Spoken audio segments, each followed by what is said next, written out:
For 3 years, the world's largest e-retailer, Amazon, sold a book I wrote on their website.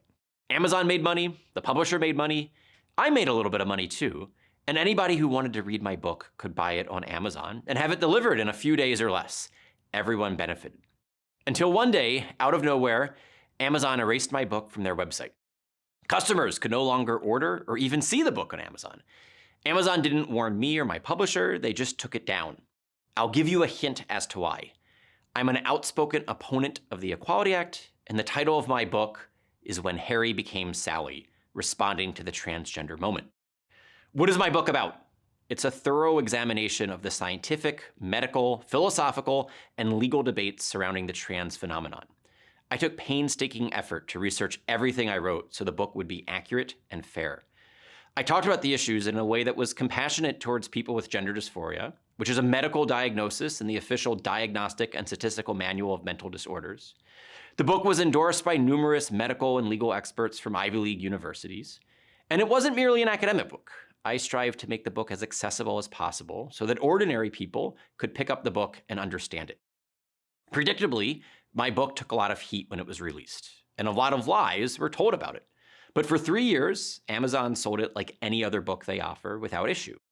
Then, suddenly, one afternoon, just days before Congress was set to vote on the Equality Act, my book vanished from Amazon's website. My publisher and I reached out to Amazon, and they told us the book violated their content policies. But they wouldn't tell us what the violation was, or why after selling on their website for 3 years, it only now suddenly violated their content policies. It took a letter from 4 US senators demanding an explanation to get Amazon to finally explain why. And Amazon said they removed my book because, quote, "We have chosen not to sell books that frame LGBTQ+ identity as a mental illness." Now, in my book, I never referred to LGBTQ identity as a mental illness. Amazon is lying. My book did, however, acknowledge something everyone agrees on. Gender dysphoria is a serious condition that can cause great suffering to people who have it. There is disagreement among medical professionals and the general public about how to respond and help people with gender dysphoria. What are the long-term health consequences of puberty blockers and cross-sex hormone injections on gender dysphoric patients? Should children be allowed to begin the so-called transition process without their parents' consent? Should men and boys be allowed in girls' bathrooms and women's sports?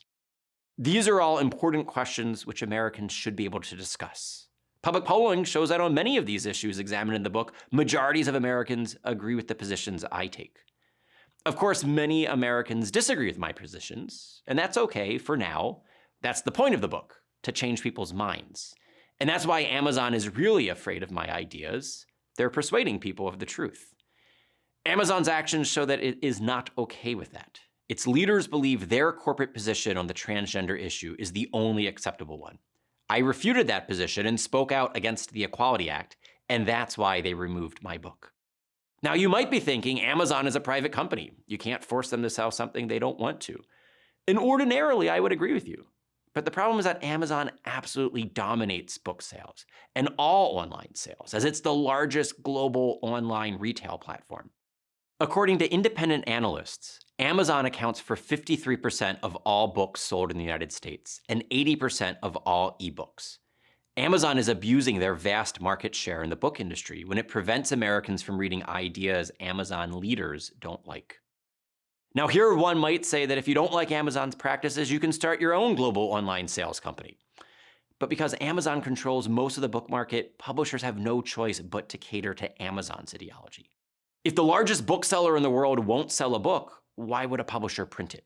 Just like that, Amazon can control not just which books get sold, but which books get published in the first place.